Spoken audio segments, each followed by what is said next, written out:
I could literally die tomorrow. And if I died tomorrow knowing the only thing I did in my life was heal myself and learn how to use my brain correctly, like I would die happy. I would die at so much peace. This is by far my biggest and most greatest accomplishment in my entire life. And if you've ever even done like a small amount of healing or retraining your brain and your neural pathways, you will know like this is an indescribable feeling, and it's something that's taken me a lot of time. This did not happen overnight. Although I do believe that healing is on your own timeline. It's whenever you want to do it and however you want to take charge of what's going on inside your brain. I know emotional intelligence isn't something that, we're born with or that we have. It's something that we've had to learn, and humans have been stuck in this state of almost survival in a sense. Like we haven't really been using our consciousness to the best of our abilities, and we have so many abilities, we have so many capabilities of things that can happen inside the mind, but we're not fully aware of them. I feel like obviously a lot of us are in a state of fight or flight, just trying to make ends meet. And I do think that it's still possible regardless of your circumstance to be able to heal yourself, and that's with conscious thought. I have been in so many, you know what I mean, situations where my schedule has been busy, so busy to where it's easy to say like I don't have time to heal myself. But healing yourself can happen in a present moment while you're making money, while you're doing something. Your life doesn't have to stop to heal yourself. And I think that's a huge thing that a lot of people get caught up in the mindset of, is like, well, I have too much going on, I don't have time, or I want to put this off. But learning how to do things in a present moment, and you don't have to necessarily like sit down with a journal to do this, I think was a really big realization for me, is that healing can happen in your day-to-day life. And it's not something negative. I know it can come with negative emotions or negative experiences, but I do believe that everything in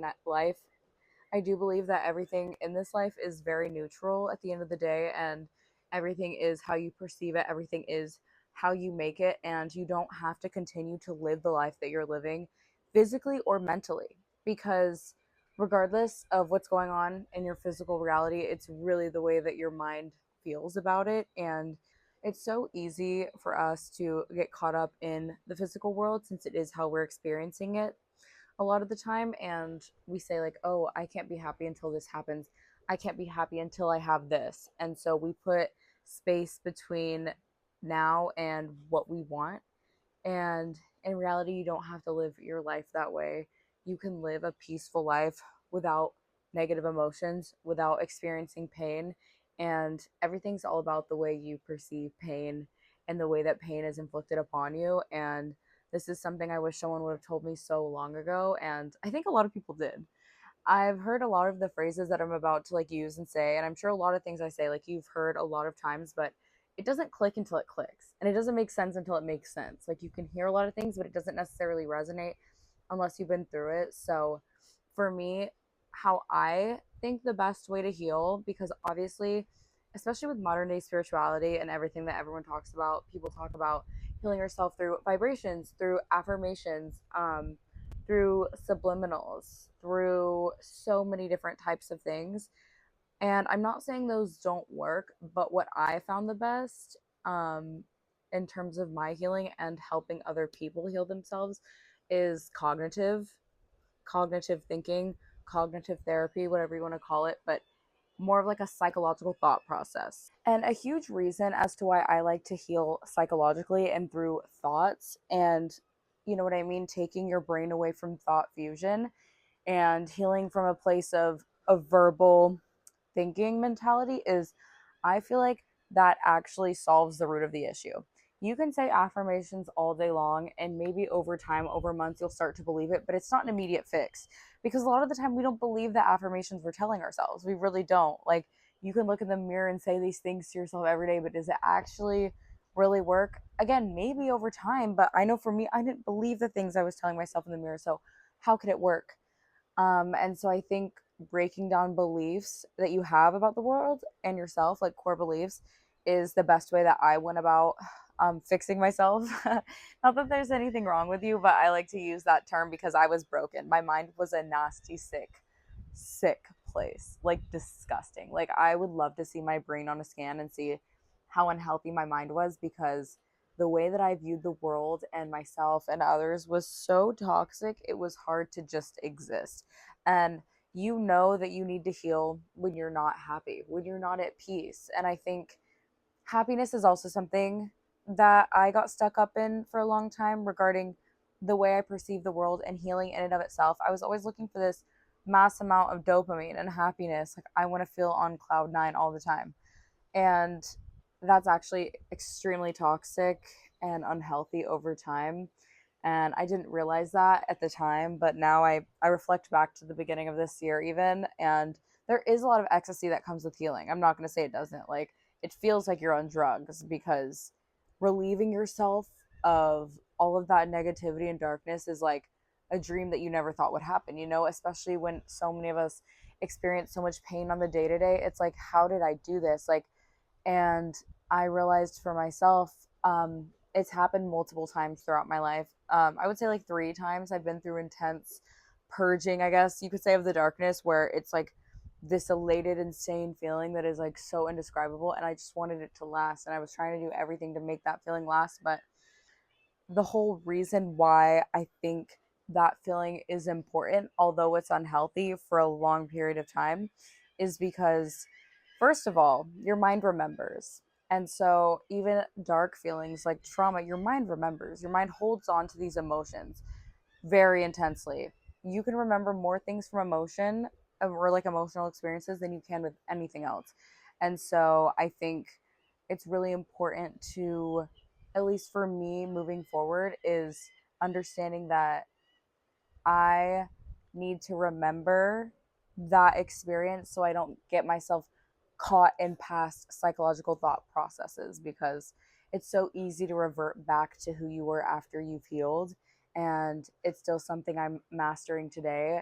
I'm not going to say I'm perfect, but I've gotten to a place of peace I just didn't think ever was possible in my life. So, if you think that getting out a journal and sitting down in a dark room and crying it out helps, do it.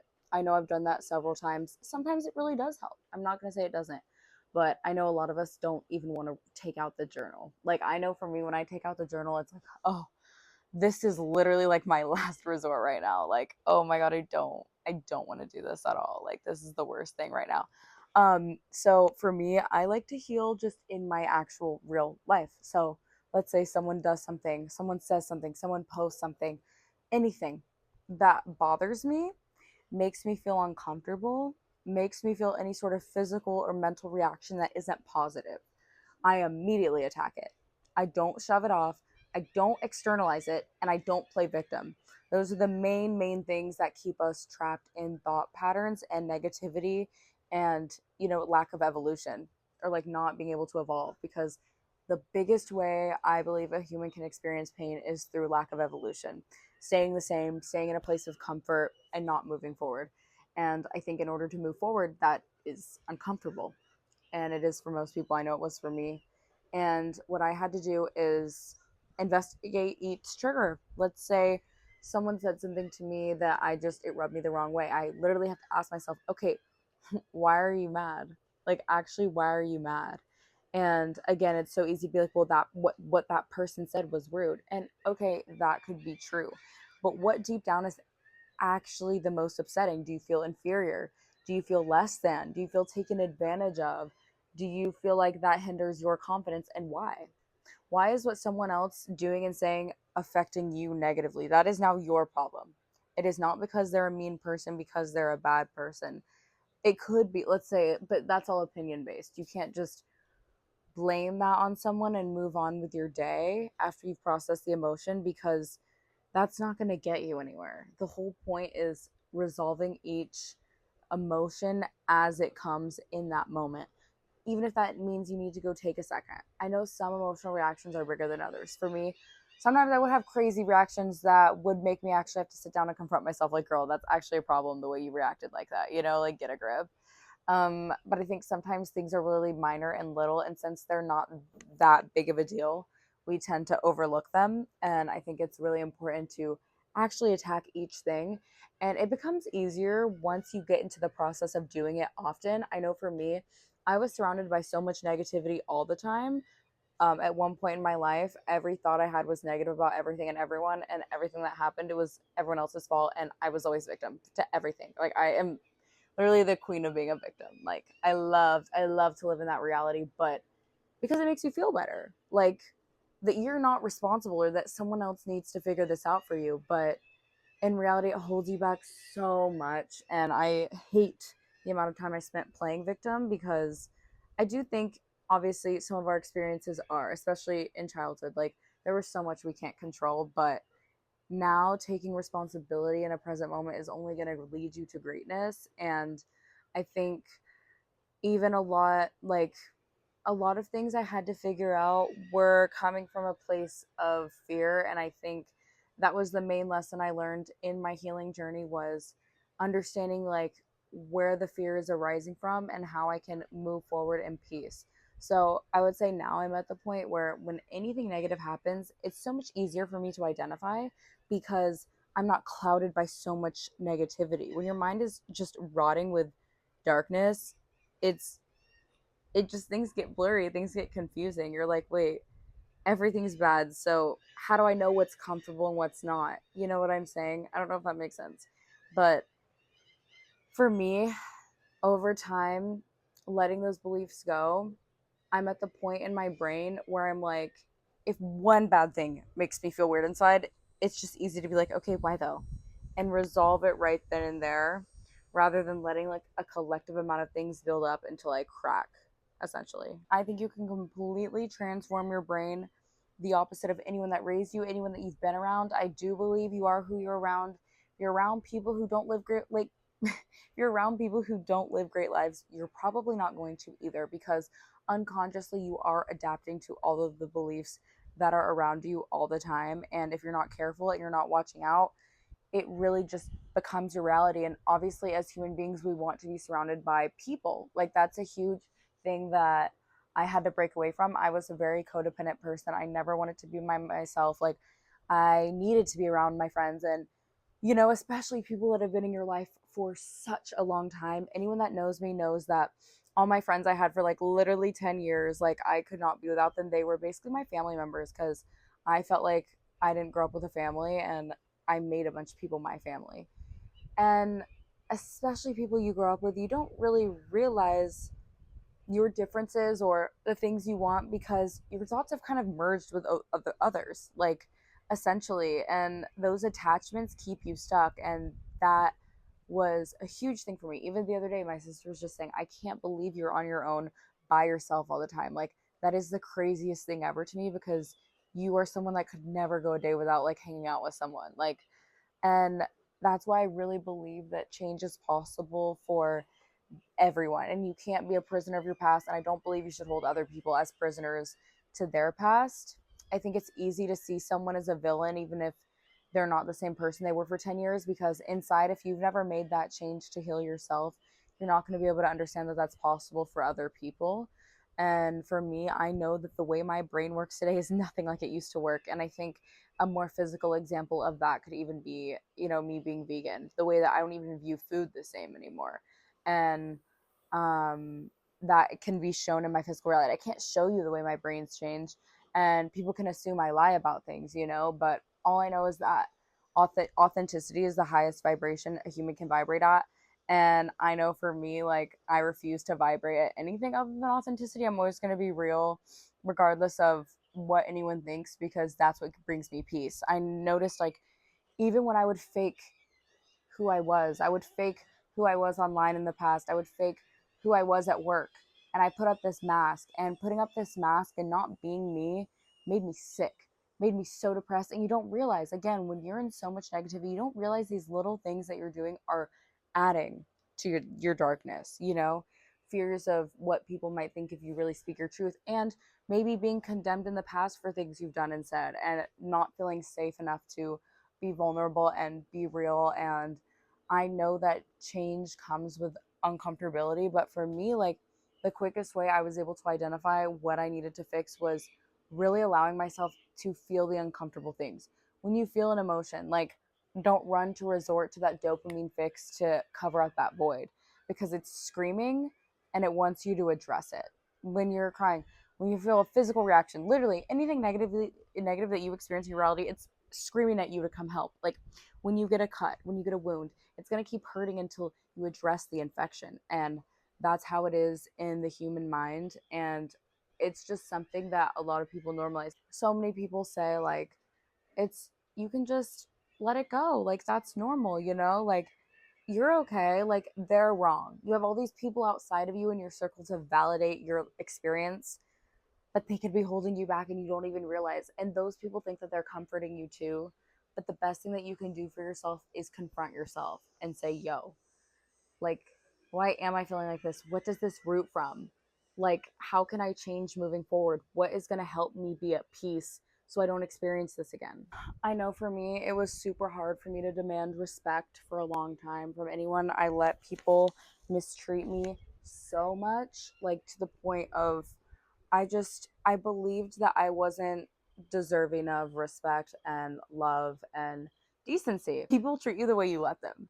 Like, if you're giving off a vibe that you will take less, people will take advantage of you. Not everyone, but a lot of people are out for blood. You know what I mean? Like, a lot of people, and it's unconscious too. I don't even think necessarily people are malicious, but if you give off a certain vibe, people are going to vibe with it. I think that energy matches itself without you fully even being conscious of it or not.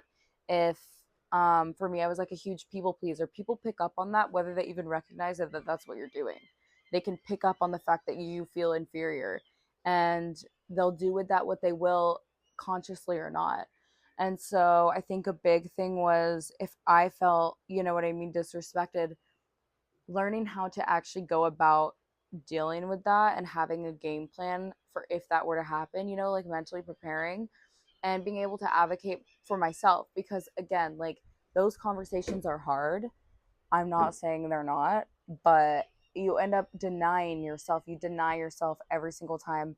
You're not loving yourself. And I didn't even understand what loving myself meant. Like, none of those concepts made sense inside my brain, because I was just like, yo, I don't, like, I do love myself. Like, I do, but I'm making actions that show that I don't. Like, even when that means giving to other people more than I give to myself, I'm showing other people more love than I'm showing myself, because that gives me validation, right? And that's the wrong validation. So I think a lot of things get confusing in the mind, but the one thing I will say that always stays consistent is the way that you feel.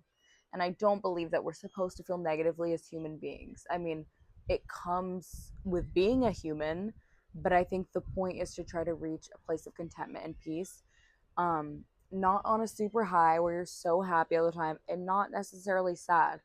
I've been stable for like the last couple months now, to where I'm just like, I'm just good. For the first time in my life, I don't feel over the moon happy like I was at the beginning of this year. And I'm not feeling necessarily sad. Obviously, there's things I want to change in my life, there's a lot of things I want to do, but I also have to accept and surrender to the reality that I have right now. And it's hard to do that a lot of the time, especially when you feel like you're not where you want to be or your situation is bad per se. But the only thing you can do is throw your hands up, because if you say you're drowning and you're trying to tread this water and you're not just accepting literally and surrendering to what's going on in your circumstance, you're just going to keep yourself in that hell forever. And I wish I would have confronted my emotions more over the years when they happened, instead of letting them go.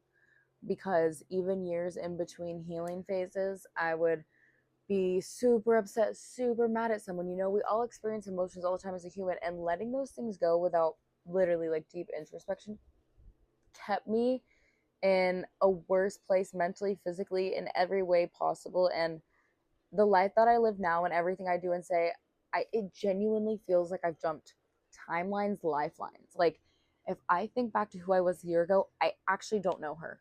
And why I say I don't know her is because I don't, the things she thinks I don't resonate with in any capacity. That's so far from who I am today. And I know I was talking to someone about this actually, and she was saying, but like, don't you feel like those parts of you are still there that you let go of? Are you just not saying them and they're deep down? And it's like, I think a lot of things have left my psyche entirely, and I think some things have stayed the same. So, for example, I used to be a super judgmental person. Do I judge people now?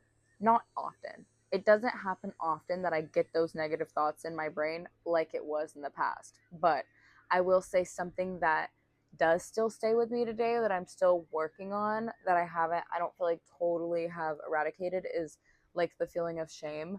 I feel like it's not as prevalent as it was a year ago or even 6 months ago, but I still have this overall feeling of shame sometimes, not all the time. And I'm still working through that. And I think believing your thoughts is also the root of all evil. If I were to believe the shame I felt, that would actually control what I do every day. And that's not in congruence with what I want to do in the future. And I think it's easy to believe your feelings like shame and guilt and all of these things because they feel so real in the body. They really do. Even like the feeling of abandonment or the feeling of anything, right? Fear, scarcity, anxiety, all of these feelings feel real in the body, so we believe them and we try to do everything to run away from it. And that's what prevented me from moving forward in my life, even in terms of moving, being by myself, letting letting go of all of my attachments that I had on earth feels very uncomfortable. Like it's not like an easy thing to go about at all. But I also knew it was holding me back from what I felt like my destiny was. And I can't listen to those negative things. I can notice that they're there. And that's why I go back to thought fusion. Thought fusion is the concept of believing every single thought you have and letting your mind control you. But you have to understand that you are the awareness of your thoughts, you are not your thoughts. And that was a really hard thing for me to break out of. I would say honestly up until this year probably. Like I knew that concept of like we are the observer, but I hadn't fully integrated that until I was in enough pain that I had to. And I think I was in such a dark place. I had no choice but to realize I can't be that person. I can't be my brain, because if I identify with my brain and my thoughts, I won't be here. And so the biggest thing that I had to do, and I still do today, is negate my negative thoughts or confront them. So like for example, if I feel shame about something I did or I said, a lot of it is too like what I post, because I post a lot of vulnerable things, and I know like that was always something that I was shamed for in my life, was like showing too many emotions or being too much or being too this or too that. And that was my survival mode growing up. Like I had to do certain things in order to survive in the house that I lived in. And that becomes a part of your identity, like your physical reaction, like everything about you becomes in these set of rules that you were either raised by or told to do, whether it was in the school system, no matter what it was, you're completely programmed now to act and do certain things. And I really, really, really had to learn how to unprogram myself from the program I was programmed into. And again, astrology helped me so much with that, just being able to identify exactly where I struggled most. Again, I don't think I'd be alive today without astrology. Astrology is like, oh my gosh, I wish more people knew how to read birth charts, because that alone like saved me in so many ways, but and just helped me understand myself on a deeper level. But I think I do so many things every day that make me uncomfortable. To this day, I still do things that make me feel sick sometimes. And I still feel a lot of shame, and I'm still learning. And that's something that makes me uncomfortable a lot in life, is the whole growing. It's growing pains. It's not fun. But the feelings you feel surrounding it can become less painful if you don't look at it as pain and shame, but rather than gain. Look at past years of your life and ask yourself, have you grown? Have you changed? Have you been living the same life? Where do you want to be, and why are you not there? And what's preventing you from going there? And you can make up all of these ideas like, well, this and this and this and this and this, but it's your attachment to these things. And I'm just such a big believer in you can be anywhere, you can be doing anything, and you can be happy if you allow your brain to let go and really go within. The biggest way for me personally that I'm able to change and grow so much, and how I'm able to literally transform human beings into a different one every year and not even feel like I've been on the same lifetime. Like, it genuinely feels like I've been on this earth for 80 million years because of how many different times I've transformed and lived a different being. Like, imagine like literally picking a person on earth and be like, I'm gonna be them for a couple years, and then I'm gonna be them, and then I'm gonna be them. It makes your time feel longer. I feel like times in my life when I reflect, a lot of them merged together and it felt like 1 year could have been five because I stayed the same person. But when you change, time almost kind of feels like longer in between. There's a huge gap between me and um any timeline, because time isn't real, man-made constructs. But a huge thing that keeps me pushing and willing to change is the fact that we're going to die one day. And I cannot stop with that thought. I think that's one of the biggest motivators for me, is understanding, Marissa, what happens if you do live till you're 80? What happens then and you look back on your life? Change only can happen in the present moment. And if you let these fears and ideas stop you from taking action, it's only, like, you know what I mean, progressing the timeline. You don't even necessarily have to sit there and cognitively process things as long as you're taking action. Sometimes it just happens really without much thought. If you want it to, it still can be uncomfortable.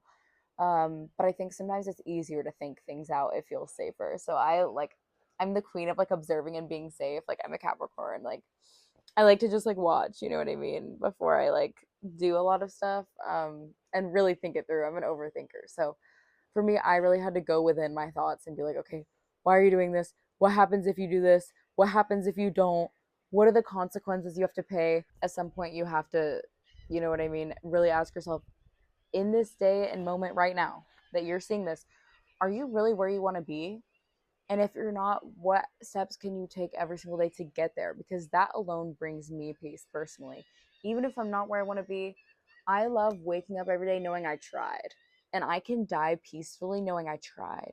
I'm finally at the point now where I don't feel the need to like be intoxicated and to be escaping in any way. And I never thought I would be this person. Like, it's so weird to me who I am, because I just never saw this for myself in my life. And I it's weird to think that I'm peaceful without people, without things, without anything. I achieved peace, I feel like, with nothing. And a big thing is for me is retraining my brain how to do things from a frequency of love. I've been trying to learn how to do things all over again, basically, because everything I was taught to do my whole life came out of fear. You should do this out of fear. You should shower out of fear. Take care of yourself out of fear. Because if not, people are going to think this of you, right? Like, every belief that I had in my brain as like a core belief came out of negativity and came out of fear. It was never out of anything good. Not only habits and routines, but just like even the way that I view everything. It has to be from, even when it comes to doing things for other people. Like, I can't do things out of for I cannot do anything for anyone else if it's out of fear of them not liking me, fear of them not wanting to be in my life, fear of what happens if I don't. Like, all I do is things out of love and me wanting to. If I don't want to do something, I won't do it. And a lot of people could call me selfish, but I am my first priority at the end of the day. I do love giving to others more than myself. And that's why I have to hold myself back, because if not, I'll spend my life giving everything I have to everyone else. The second you start giving validity to the negative things that you think, the second you're going to be sucked down the hole. And people told me this before in the past, and I was like, but the negative things I believe are true. Why would I let them go? They're protecting me, which is like the biggest psyop I personally got caught in. I just seriously got caught in believing the fear based things because that kept me sane. Like, even if it was gaining weight, I had a huge fear of gaining weight, which caused me obviously eating disorders. And it was like, no, but if you do eat how you want to, you will get fat, which equals this, this, this, and this. Like, I had reasons and evidence to support my negative beliefs, and those beliefs weighed heavier than the positive ones. And so, why would I break out of that way of thinking? It doesn't make sense in your brain. And like I say, like, a belief is like a table, the legs are the supporting evidence. You have to try to recreate that in a positive way. And sometimes that is the most painful thing you go through. I know for me, giving myself freedom regarding what I eat took 5 years. It took 5 years for me to get out of the toxic thought eating patterns I was in. It's so weird today, even to sit down and realize I don't have an eating disorder and I don't hate my body. That's so weird. It's still weird to me to think about. But it's giving yourself freedom without guilt. Freedom without guilt is the best thing I ever did for myself, even when it comes to habits and productivity. You have to give yourself like the freedom literally in every regard to not do something, because the brain doesn't like to be told what to do. You can't sit here and your internal dialogue be negative and be yelling at yourself. Loving myself, healing myself, all of that had to come from authenticity. It all comes out of authenticity. It's being honest with yourself, being honest when you don't want to do something for someone, being honest when, even if it hurts that other person's feelings, you can't be taking responsibility for the way that other people feel, the way that other people react, because that's out of your control, and it only hurts you. It only hinders you. So what I would say, like, moving forward, if you want to start your healing journey, is just confronting yourself in moments of crying and moments of anger, saying why, what is the deeper meaning behind why I feel the way I do, and what can I do to change this reality moving forward.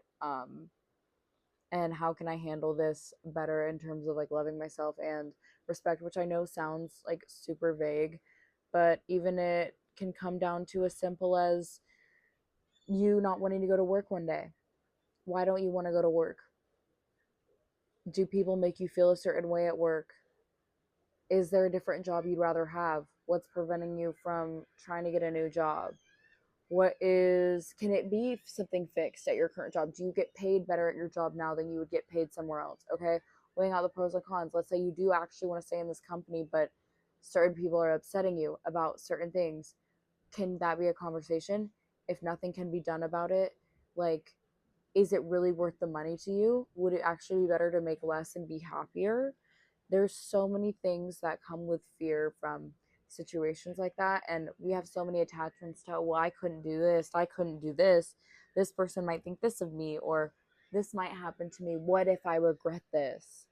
And I guess how I go about those situations when it feels like you're in a place of indecision is, I don't want to say following my intuition, because I know that's very vague and a lot of people don't understand what intuition is, but to break it down, like, I do whatever makes me feel peace. So if I'm looking at my two options and I feel more peaceful with one, I go with that even if it's wrong, because I would rather make a mistake for being wrong than not making a mistake at all. I think getting comfortable with making mistakes is a huge, huge, huge part of growth. And again, like I say, what if you died tomorrow? What if you died tomorrow? Is this really the what you would want for your life and yourself? I think it's toxic to think like that every single day, because I did that, but I think for the most part, having a balance between like moving on, evolving, wanting better for yourself, and not staying in a state of pain as much as possible, and not running from pain, I think is the first step to healing. Is stop running from it. Stop trying to put band-aids on your wounds. You need to address them. Take accountability, and your life will change in ways that you didn't think was possible. And I I think the best things in life come from being uncomfortable. And again, like I said, if I died tomorrow, I did something for myself that I would be happy. If anything, like, the feeling of being happy knowing anything could happen to you in your life and you're still sitting there smiling and being like, okay, is a gift that is priceless. It's a gift you can't buy. It's the one thing that I feel like saved my life, and I just want other people to be able to grasp that concept, because if everyone felt an internal state of peace, imagine where we would be universally. Like, that would be crazy.